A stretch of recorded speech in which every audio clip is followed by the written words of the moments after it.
Welcome to Awesome Movie Year, the podcast where we take a look back at an awesome year for movies, which is every year. I'm Josh Bell, film critic and writer, and I'm joined by my co-host. I'm Jason Harris, filmmaker, comedian, target acquired, coordinate set, Roger right there. Rumsy Bumsy riding Graham's Christmas pudding. You enjoy doing radio communications for pilots. I feel like this is one of your specialties. Anyone who listens to me, that's all I care about. Whether it's pilots, astronauts, bus drivers, if you are working a mode of transportation, I'm here for you.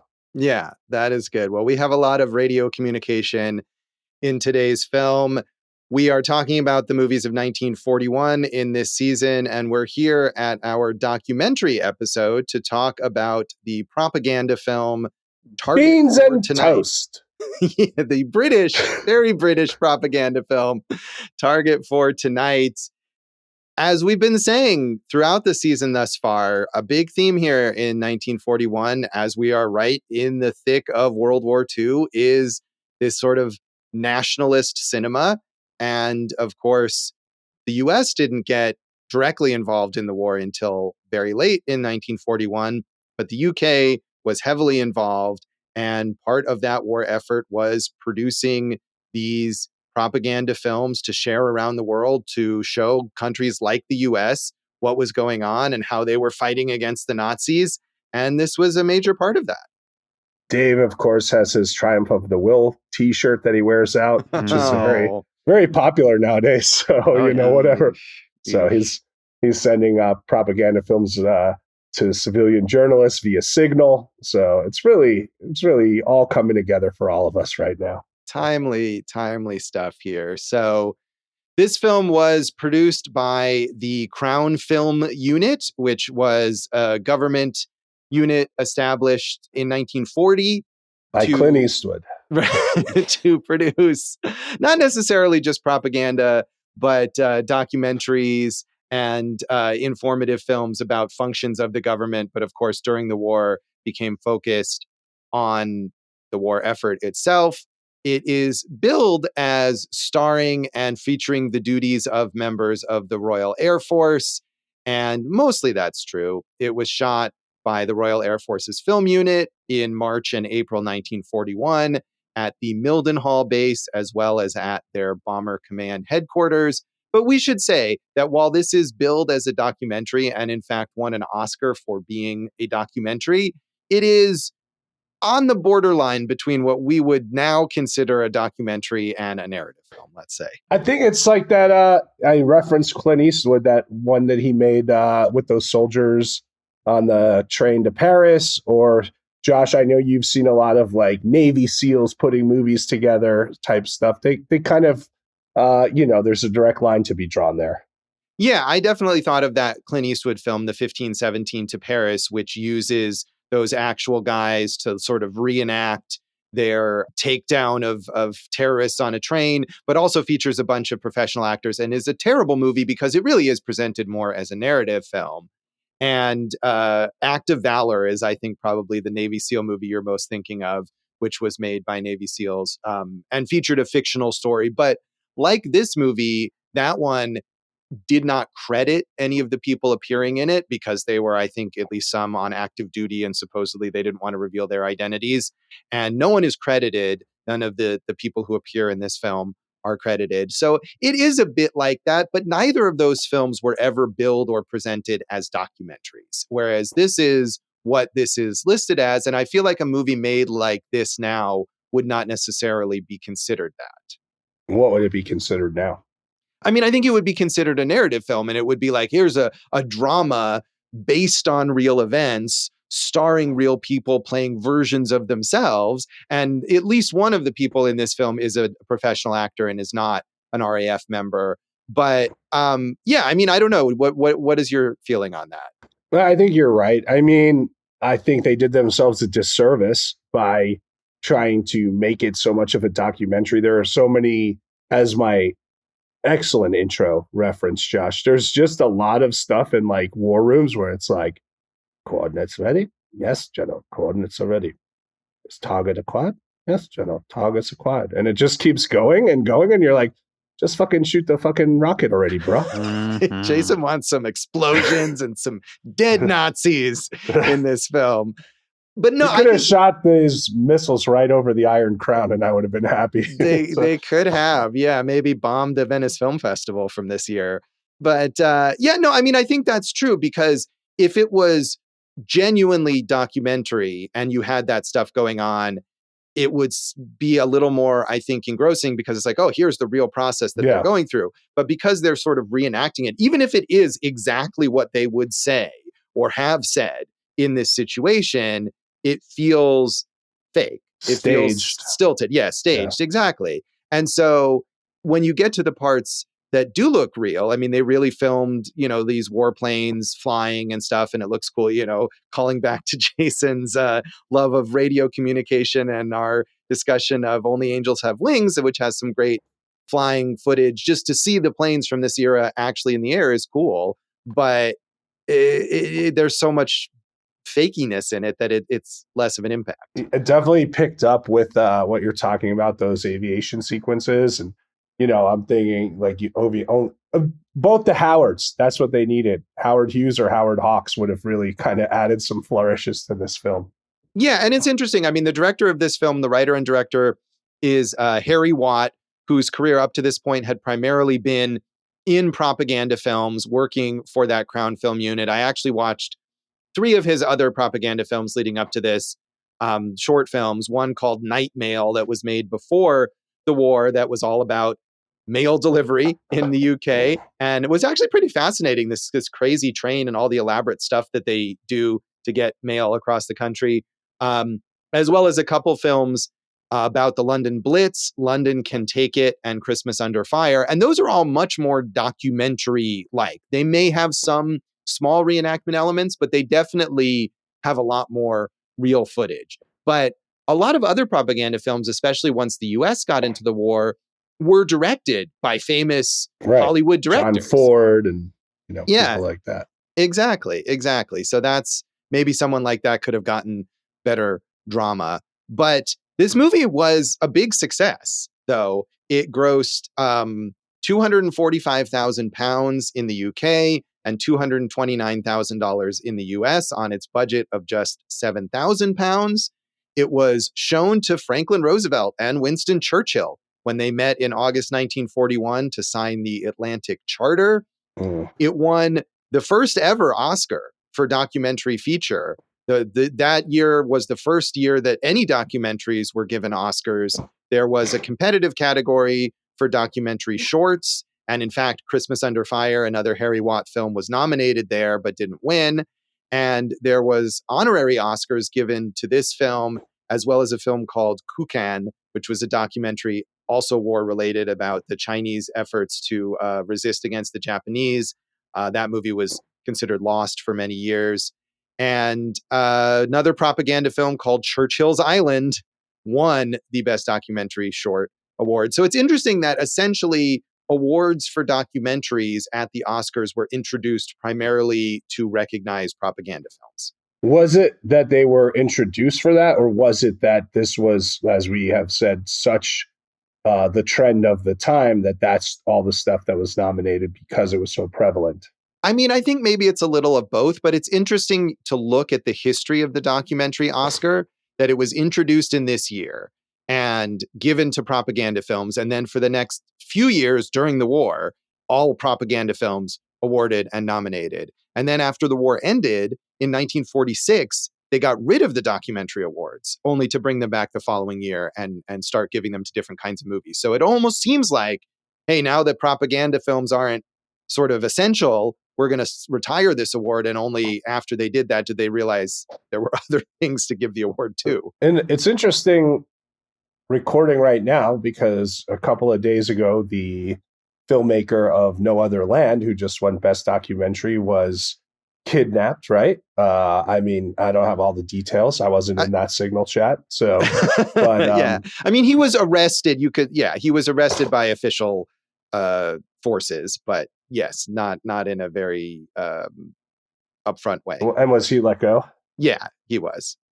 Yes, which is good. We're happy about that. But I mean, regardless of like we're using the word propaganda. I think these days we usually use it in a negative way, but it's simply Rah rah. Yeah. right. It's something that is forwarding a point of view. I mean, you could call No Other Land a propaganda film, and political documentaries like that still very frequently win that Oscar, even though it's not always the case. It's such a strange place because, like, I mean, and we're going off on tangents, but I loved Icarus, which won a few years ago, which was all about the Russian doping scandal. And then that filmmaker made the Jamal Khashoggi documentary, and no one would pick it up because we're a bunch of scared little bitches right now, and I'm sick of it. Yeah, well, I mean, that's what happened with No Other Land, but it still did manage to win the Oscar. So, I mean, thankfully, they're having some boldness there in the Academy to recognize these films, which is good. You're right, because I don't know if the Khashoggi documentary ever showed anywhere even. Yeah, and I mean, No Other Land has been shown widely, and it showed here, for example, locally and in many, many, many markets, and I'm sure more so given that it won the Oscar. But in a way, that goes back to this, that the Oscar was a tool for promoting these films with specific political points of view. And this film was already a big success by the time it won the Oscar. Like I said, it made a lot of money at the box office on both sides of the pond there. It did also win the National Board of Reviews Award for Best Documentary. It was something that people wanted to see. And reviews for it were very good. And I was trying to get sort of a range because it's interesting, like Sergeant York, which came out before the US entered World War II. And then once the US was in the war, became this sort of recruiting tool. This movie also started coming out in theaters before Pearl Harbor and then made it to more places afterwards. So it's interesting to kind of contrast that. So starting with Variety in October 1941, on there, couldn't figure out who this critic is. They have all these little nicknames for critics. So Ware in Variety said, "This is the most realistic picture to come out of the current European war.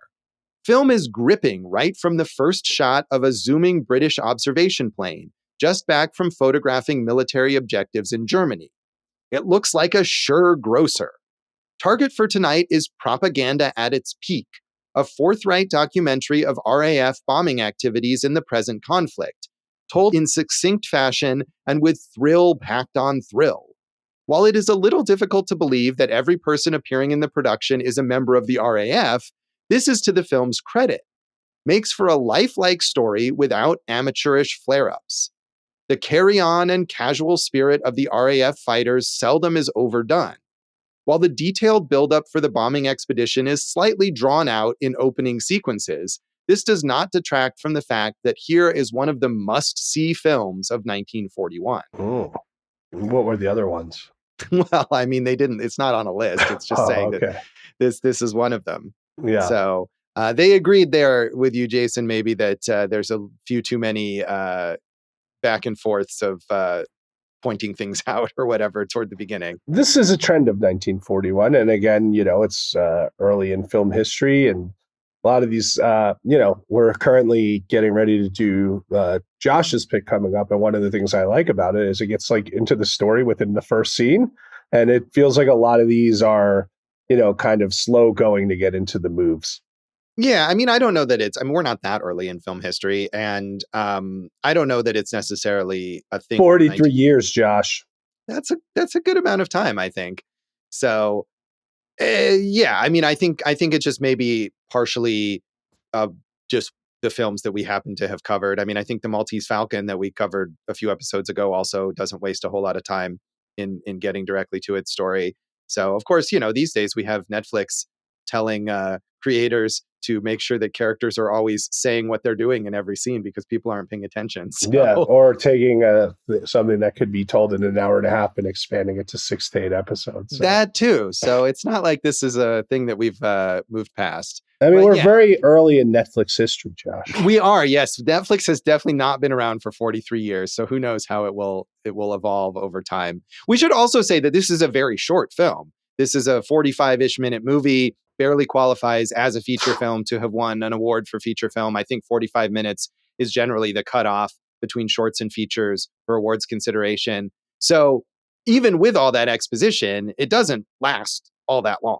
It's a very straightforward, they plan one mission, they do the mission, they come home, the end. I mean, Or they come back to base. It's the target for tonight. It's there in the title, Josh. That's true. It's not the target for this week, the target for this month. Yeah, it's target single. So, yes, that's it. Exactly. That's what we're focused on. Yes. So I figured it was good also to get a British perspective on this British film. So the British Film Institute's monthly film bulletin said, this production is the latest and longest addition to the dramatic series made by the Crown Film Unit. It dramatizes reality and is very successful in conveying atmosphere. Suspense is built up to the start of the raid and culminates with the pictures of flak coming up at the plane until eventually it is hit. And then comes the agonizing suspense of the voyage home, both for the crew and for those waiting at the aerodrome. Harry Watt, as the director, has accomplished his task very skillfully. But in a production of this nature, praise must also be accorded to the producer, Ian Dalrymple, for his handling of his team of technicians. It has not always been easy to match up the various sequences for density, but there is some magnificent realist photography, notably a full-screen shot of a Wellington bomber flying just above a cloud bank. Yep, that's the most memorable image. I agree. So, yes. I mean, and that's when, the movie finally picked up a little, I'd say. Right. I mean, I think both of these reviews are talking about suspense, and I don't know about you, but I did not find this movie suspenseful at all. Yeah, it was suspenseful, but not suspenseful. Uh-huh. I don't know. I don't even know what that means, but okay. Yeah. No, it's in that review you just mentioned, they said it's the longest propaganda film of this effort as well. I don't know if this may be the longest of the RAF films. Crown films, or the Crown Film Units. Like I said, the ones that I watched, the Harry Watt directed ones that I watched from earlier than this were all much shorter. I think there were a couple that were like 10 minutes, and I think the longest one was 23 minutes. So definitely significantly shorter than this one. And later on, I mean, there's an American propaganda film called Target for Today that I think is like that we did not watch, but I think is like 75 minutes long. So, I mean, eventually, I think going back to what I was saying before, especially after America gets in the war and you have Hollywood behind the propaganda effort, these become more elaborate, fully feature-length films. Do you think when he won the Oscar, Harry Watt, was like, to all you classmates who used to call me Harry Twat, who's the Harry Twat now? I think it's unlikely that he said that. But you didn't look it up, so you don't know. Yeah. Every time I hear Harry Watt, I'm just like, man, this guy must have had a tough childhood. So I don't know how widespread that term was. Josh, didn't at our high school, didn't we have a kid named, didn't we have Nolong and Harry Bonner? I don't recall that, but maybe. Yeah. Names are fun. They sure are. I would guess that Harry Watt probably did not attend the Oscars because he was in the middle of a war. But that's just my thought on it. So whatever. We don't know. What's more important, Josh, than the Oscars? That is a good question. So finally, I wanted to take a look at, again, like I said, the response after the U.S. entered the war. So just a few weeks after Pearl Harbor, December 28th, 1941, Colvin McPherson in the St. Louis Post-Dispatch said, "Facts are frequently preferable to fiction in newspaper work and natural science, and at times in motion pictures. The presence of Target for Tonight makes this one of those times. Here is a film setting forth, without excitement or ballyhoo, but still with terrific interest, facts about RAF bombing of Germany. And yet the realization that this is the real thing, that flyers are not British actors, but actual members of the RAF, and that the cameraman made the trip himself in great peril, gives Target for Tonight an interest that no fictional account could have. Documentary films, the kind which give information and not love, should make great gains in popularity in the days to come, for it will be more important to know how to load a machine gun clip, one of the instructions in Target for Tonight, than to know whether the girls prefer candy or crooning as an approach this year." Now I'm thinking, I mean, I do love candy, but a good crooner can really get me weak in the knees as well. So, Yeah, I'm not sure you could really learn how to load a machine gun from watching this movie, though. All we can hope is that many people tried. So I mean, hopefully they got additional training. You didn't get drafted for the army and just shown target for tonight and thrown out that there. was it. That's all it took. So, Yeah. I mean, I do think though, we're at a point in time where how long until all the training, is with VR headsets or AI instructed or whatever. Sure. And then the actual warfare is done the same way. You would think so, but we love killing people too much. Yeah. No, I mean, you would remotely kill the other people and then they would remotely kill you. Anyway, that's fun. I just, again, I think, this takes on, like Sergeant York, it takes on a different kind of urgency, a different kind of relevance for people when it isn't just look at what the British are doing, but look at what we ourselves could become involved with immediately now. So that changes the interest, and it probably changed the box office draw for this film as well. Had you seen this in 1941, Josh, would you have rushed out and joined the RAF? I would not. I would have rushed away to, I don't know. I don't know if you could flee to Canada during this period, because I think Canada was also in the war. So I don't know. Were there draft dodgers in World War II? Even Sergeant York, right? He tries to object, and then and that's World War I, and he gets drafted anyway. So I don't know. Well, it's an interesting question. I'm guessing there probably were in every war, but as opposed to like Vietnam, right, where you're questioning the cause of the war in a much more majorative state. I mean, this, no one was like, nah, we shouldn't fight those Nazis, except today. But what I mean? There were some people at that time. I mean, there were isolationists and there were actual Nazis then as well. Right. Yes. But, World War I and II definitely had a more rousing sense of camaraderie, and we're in it for the right reasons. That is true. So I minored in history at college. I know things. Good job. But did you watch any propaganda films when you were taking history classes in college? I bet I did, but I don't remember them. But we're more than catching up on them right now. So. We are. So obviously we had not seen any of these. None of us had seen this film, or I don't think I watched. I mean, other than the ones I just watched for this episode, I don't think I'd seen any other propaganda films exactly from this period or from any period. Yeah. I feel like this is the height of where the film industry was like, yes, we are all on board with making these kinds of movies for the government, for the war effort. It's not something that would happen today. I mean, I think it, again, depends on what the war is. There will be plenty of people who would still do it, but you have to get behind the cause. And I don't really feel like there's a cause that is really resonating with America right now. Yeah. Or for the past, several decades, really. Maybe Desert Storm in 92. People were into that one.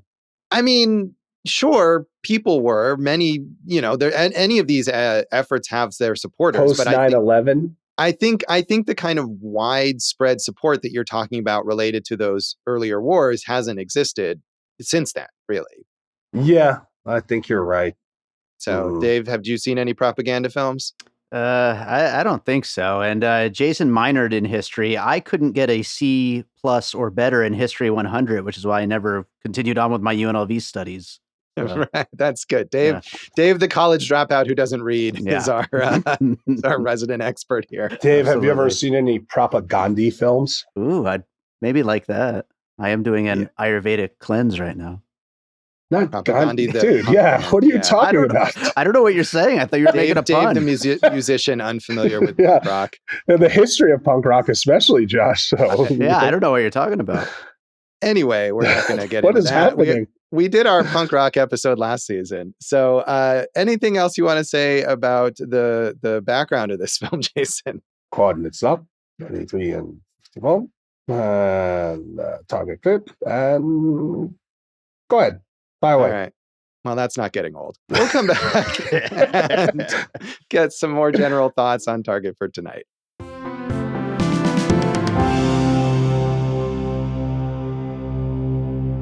Welcome back to Awesome Movie Year. In this episode of our season on the films of 1941, we are talking about the documentary Target for Tonight. And again, because I'm sure no one who's listening has seen this, although kudos to you if you have, but this is entirely reenactment based. There's some text at the beginning of the film kind of setting up the structure of the RAF. and what the goal is of this mission. But otherwise, we are entirely looking at mostly real RAF members reenacting the duties that they might have participated in during a bombing on a German target. I, Josh, am a victim of modernity, in that I got bored with this movie quickly. But hearing your reviews, it put me back in the idea of like, well, yes, no one had access to all these things back then. No one had seen, the history of war movies was obviously much shorter, whether you want to admit it or not, Josh. And so, I could see how the spectacle of the bombing and everything would be something very impressive. To me, it just we talked about that shot with the Wellington over the clouds, but otherwise I was pretty bored. But I think that's again partially because it's 84 years later. Yeah, I mean, I think partially though it is also that weird middle ground where if it had been a full narrative dramatic film, we could have gotten character arcs and personalities and things that that a Hollywood writer would have come up with. But they try not to do that, really. I mean, the individual people, there are a couple of bits of them kind of joking around, but you really don't get a sense of any of these people as people, which I think is what leads to the lack of suspense when they're trying to get back after, the one plane that we focus on, F for Freddy, is trying to get back from the raid after their radio has been damaged and they can only fly low and the radio operator has been injured. And that's where the suspense should theoretically come from. But we don't know anything about these people to invest in them in that same way. And we also, I mean, if it was a real documentary and they crashed, we would not have the footage. So I think we understand that they're gonna be okay. So the fiction film could have created more suspense there, I think. Harry Watt said that most of the flight officers and crew who appeared in the film did not survive the war. So that's sad. So yeah, I again, I'm not trying to argue, how long into the history of film we were, but I just think storytelling was at a different place, obviously, and this was probably like the most, kind of succinct way to do what they wanted to do in the most advanced way, because maybe they hadn't put together the ideas of what you're talking about. Josh, you're ahead of the times, baby. Yeah, no, I mean, see, I agree with you what you were saying before about how people would have just been fascinated by this glimpse into real or quasi-real warfare. Because in World War I, even though film did exist at that time, I don't think it was really possible to shoot something like this then. So this would have been really the first glimpse that people would have gotten into something like that. I think you're absolutely right about that. But I think you're wrong about the sort of lack of sophistication in narrative technique here, that they couldn't have created something suspenseful and engrossing. I mean, you love Only Angels Have Wings, which came out 2 years earlier than this. And there are plenty of narratively sophisticated films from this period. I just think that's not what this movie is aiming for. No, I agree. Maybe I worded that wrong. I think the idea of creating a propaganda style film, and the idea of let's reenact this as a documentary instead of creating a fully fledged narrative with arcs and everything, maybe that wasn't in vogue at the time. Yeah, I mean, and I agree that it is stuck in that the awkward middle ground of it is the problem. Watching those other Harry Watt films, which are more documentary, they are documentaries. And of course, the two films that he made that are about the London Blitz, you can see the real damage that bombs have done, and you can see the people huddling in shelters, and that's real and that's visceral. But even that other film that he made pre-war about mail delivery, which is very boring, you would think. And there's a lot of shots of mail sorting and bags of mail going to different places. But it is kind of mesmerizing because it's real. And the way they did this at the time with this train, and they have these little arms that go out on the train and nets to catch the bags of mail. And just because it's real, it's kind of engrossing. And this is not that way. Yeah, I mean, we've done a lot of, salesman comes to mind. We're just going to follow door-to-door salesman, or, the Les Blank stuff that we've covered. There is something to be said for, an actual documentary, right? The verite, fly on the wall. Let's see how this stuff is done. Right. I mean, and as we talked about when we did salesman like verite was something new then. And so that was much later than this. But even like talking heads, even narration here from the actual people describing a real experience rather than this kind of facsimile of it, I think might have been more engaging. But it is great to see like the shot of the plane, like you were saying. I do wonder, because obviously this was made for the government, right? Like, was there a directive given to them like, hey, this is what we want.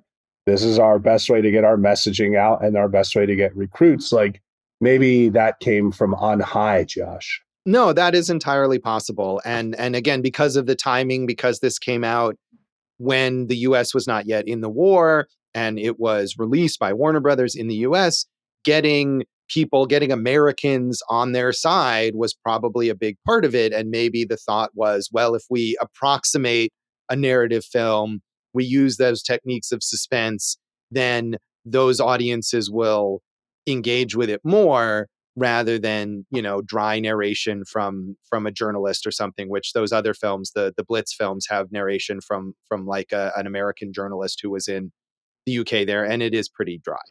Do you have a favorite propaganda film? And let me preface that by saying, like you said, it doesn't have to be something that we're against. It just has to have a point of view to express whatever, news it wants to express. Yeah, it's hard to say. I mean, I do think, modern documentaries, like, again, to go back to No Other Land, that is essentially what they are. And I think one of the good things about that film is that it doesn't just feel like it's giving you, like telling you information or messages or whatever. Like, it's structured around a few people and their lives and their specific experience that you can get involved in and care about. So, I mean, for me, that's when these movies work best, when it's like about this important issue, but we are going to specifically follow, some person or group of people who are affected by that issue that you can care about, and it can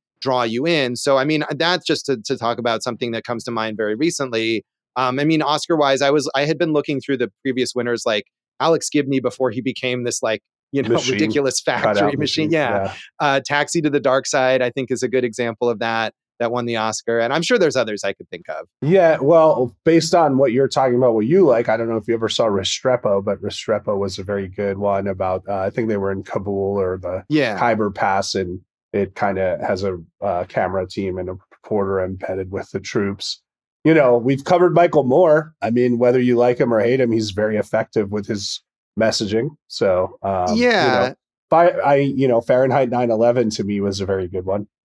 Yeah, I'm as we talked about when we covered Michael Moore, I think I'm less enthused about him than maybe I was at one time. And stuff like No Other Land or Restrepo, where it's the immediacy of it. And I think that's something that's lacking in this film, is because you don't feel the immediacy, because you can tell that it's staged. And these guys are not, for the most part, actors, and they're doing their best, but it's kind of stilted.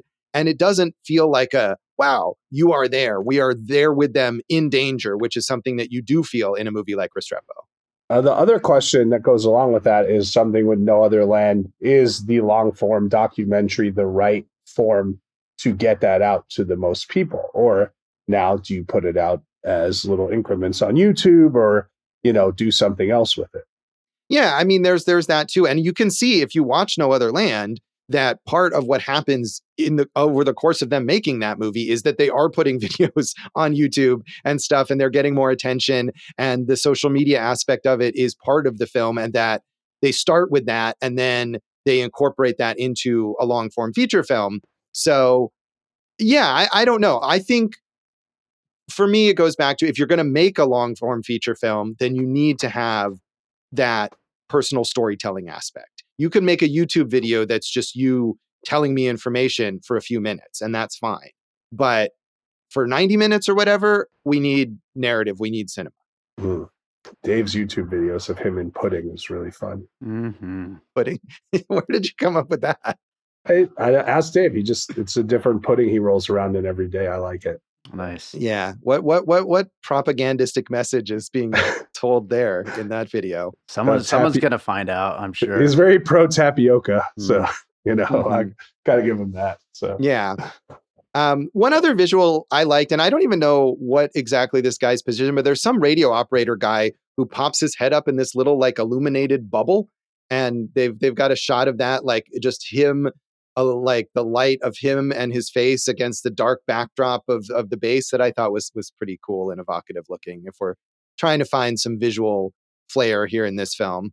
Yeah, I mean, that's okay. Like I said, to me, again, and I brought this up with the Iron Crown with the whole tournament aspect of it, right?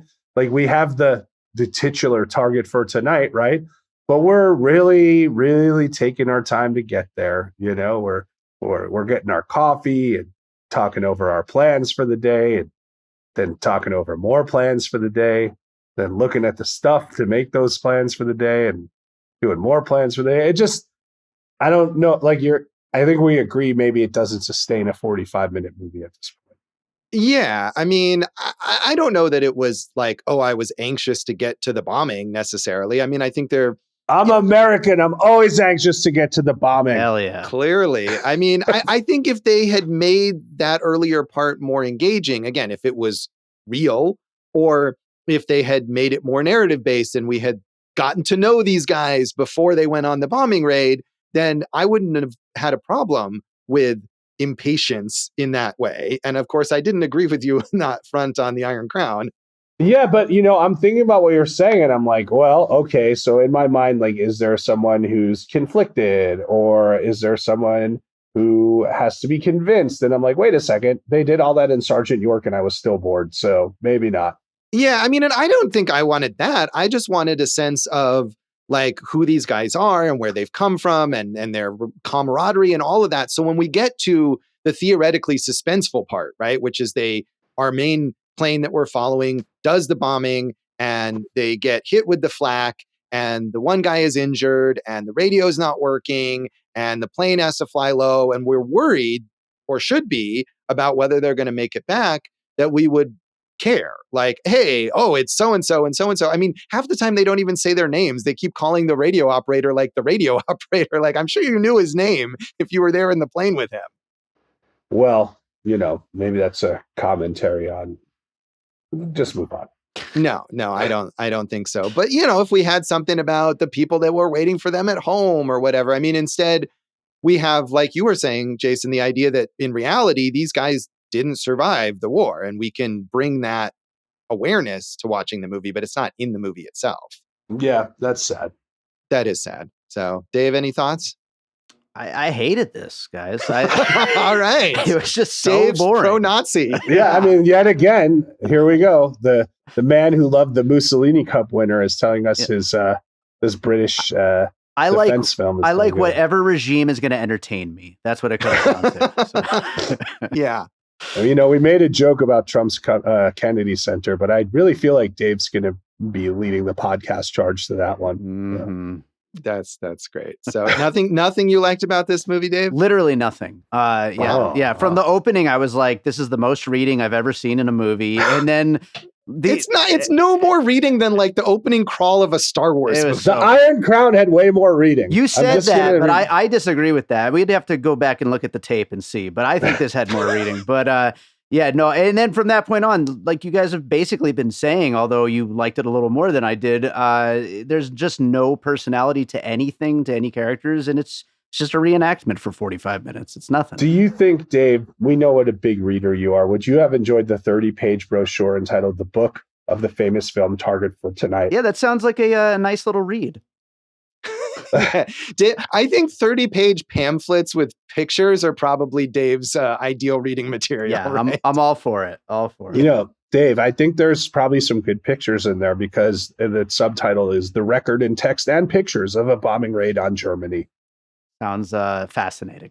Yeah. Well, I mean, of course, not everyone could make it to a theater or this didn't play. Although I was surprised when I was looking for reviews, there were a lot of newspaper coverage from smaller markets. Like this did get a pretty wide theatrical release, but not everyone was able to see it. And so that was another way to reach people, which was the point here. It wasn't to make money at the box office per se. It was to get people on board with the war effort. Played big in Birmingham. It probably did. Huge in Manchester. So as well as Birmingham in both the UK and the US, I think all of those places. But Manchester, yeah, and Manchester too. We could just name. Why not? Yeah. So I feel like we should we rate this out of five targets for tonight? Five bombs? F's for Freddy. 5 F's for Freddy, sure. I didn't like it either, and I was going to rate it lower, but I can't rate it lower than Nazi propaganda. So it gets 2 F's for Freddy for me. That extra F or F, half an F, is because fighting Nazis. Yeah, I mean, I'm going to give it 2 as well. Like, it is an interesting historical curiosity, and this whole period is interesting, I think, for studying film history. Is it going to entertain most viewers? Probably not. So, but I didn't hate it. Whatever. It's 2 F's for Freddy from me. Dave, how do you rate this? I raised my rating to 1 F for Freddy. Wow. because it had the good sense for only being 45 minutes long. So okay, yeah, Dave really coming for target for tonight. Yeah. So Dave's target for tonight is target for tonight. There you go. It is. Yeah. We'll come back and talk about the legacy of Target for tonight.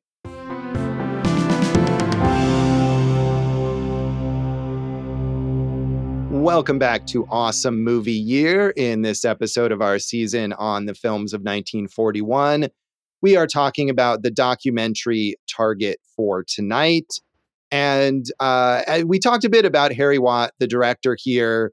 He was a key figure in this Crown Film Unit, directing a number of documentaries for them, including those ones I mentioned that I saw, and the Christmas Under Fire, that was another Oscar nominee.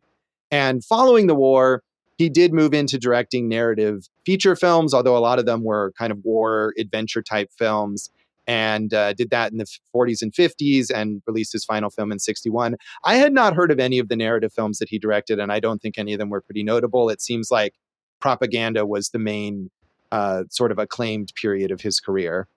Well, he fought against Nazis, so good for him. Absolutely. Yes.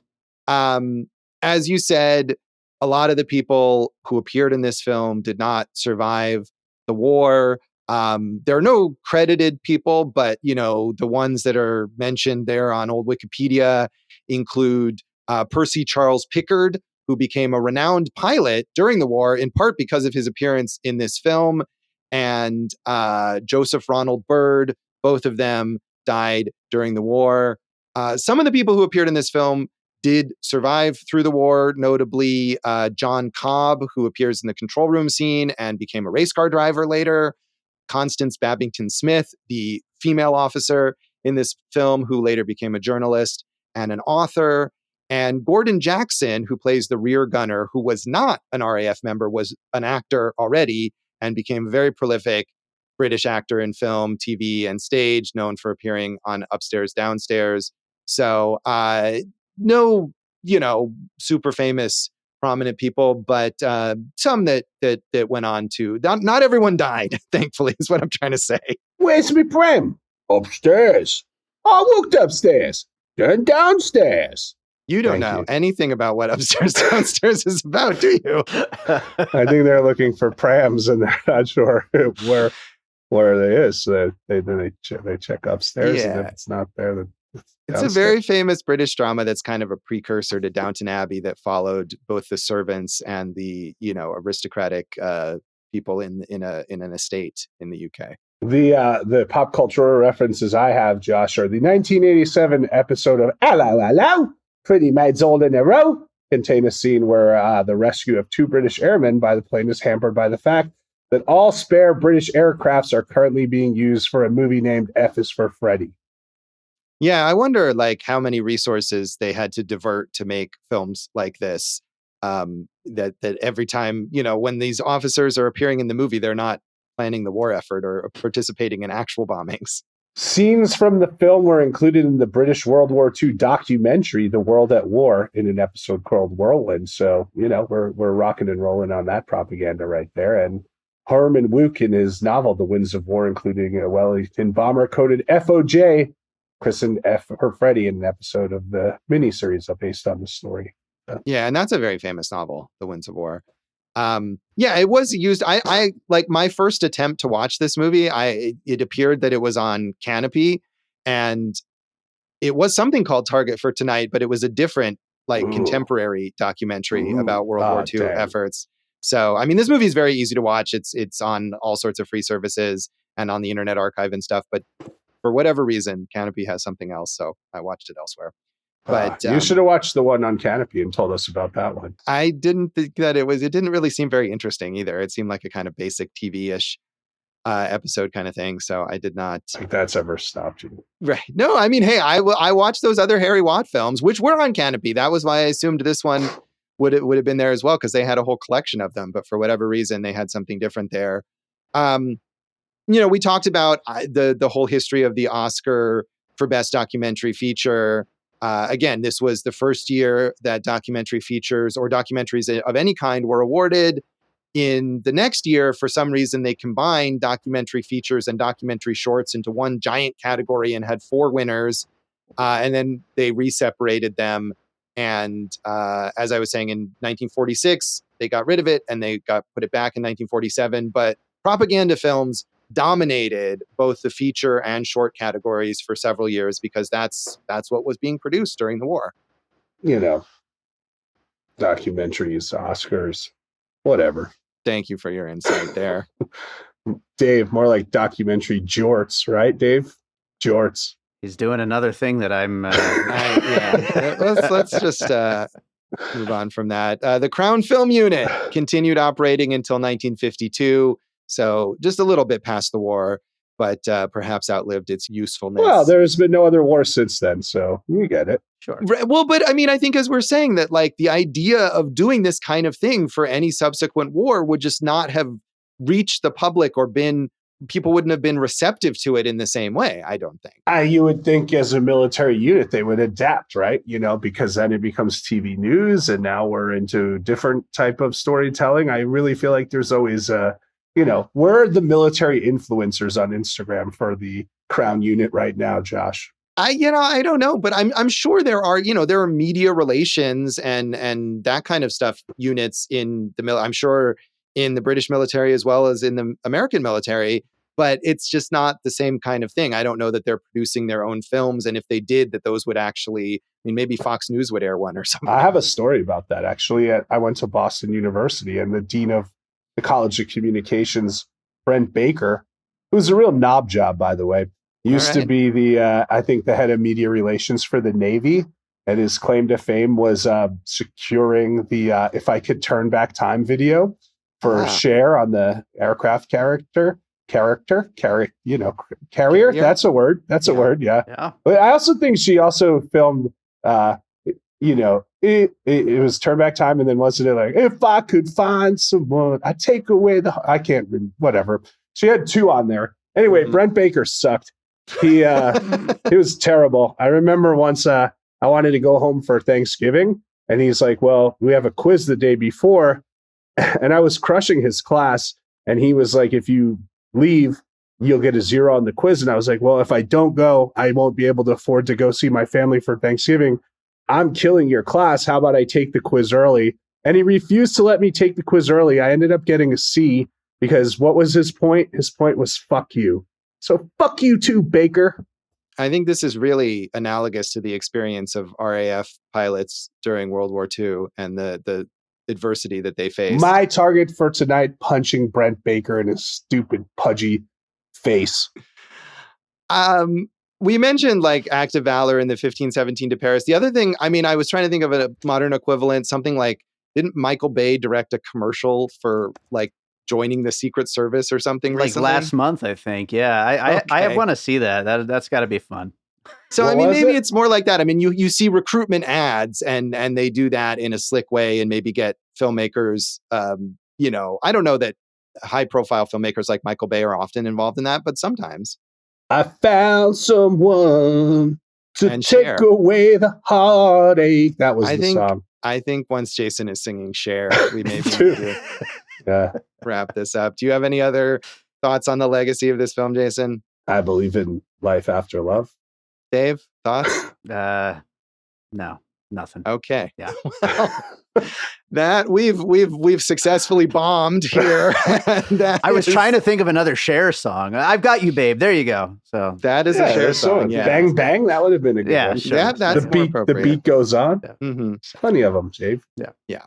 So that is Target for tonight, and that is this episode of Awesome Movie Year. You can bomb us online and on social media. We're at awesomemovieyear.com, Awesome Movie Year on Facebook and Instagram, and that's it. Ha ha ha. We're also on nothing else, so don't look for us elsewhere there. We are on YouTube now. You can check out episodes if you listen to podcasts on YouTube. That's yet another place you can listen to us. So yeah, there you go. So Josh, I'm still Jason Harris Comedy or Jay Harris Comedy on all things. Go for Jason on Letterboxd. I got Eat This Comedy. I got Trivia Nights. I got the Kimmels stuff. Come on, guys. I got a whole bunch of stuff for you.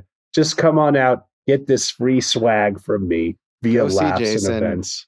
Hang out with Jason in Vegas. He's all over the place. You can hang out with me online. I'm at joshbellhateseverything.com, at Josh Bell Hates Everything on Facebook, at Signal Bleed on Blue Sky and on Letterboxd. And if you're on Letterboxd and you watch this film, hey, it could happen, or any of the films that we talk about on the show, tag your review Awesome Movie Year. We would love to know what you think. And check out our producer, David Rosen's awesome podcast, Piecing It Together. Check out Piecing It Together wherever you listen to podcasts. Follow us on social media at PiecingPod. And I guess this is actually coming out the week that we are closing up pre-orders for the fourth The Pup Pups album. It's called Another One Already, but you just had one. And you can get your pet included on the bonus song if you get your pre-order in this week. So talk about propaganda. Dave's pro-pet propaganda. There you go. Propaganda. There you go. Like yeah. it. So, Jason, what's in our next episode? Josh, it's your pick. You tell me. All right. Well, after a run of movies that maybe people are less familiar with, we're returning to some of the major films of this year. My pick is Preston Sturges's Sullivan's Travels. So tune in next time for that. And thanks for listening to Awesome Movie Year. Thank you for listening to Awesome Movie Year. Make sure to follow Awesome Movie Year on Facebook, at Awesome Movie Pod on Twitter, and at Awesome Movie Year on Instagram. And if you like the show, review us and rate us with 5 stars on Apple Podcasts.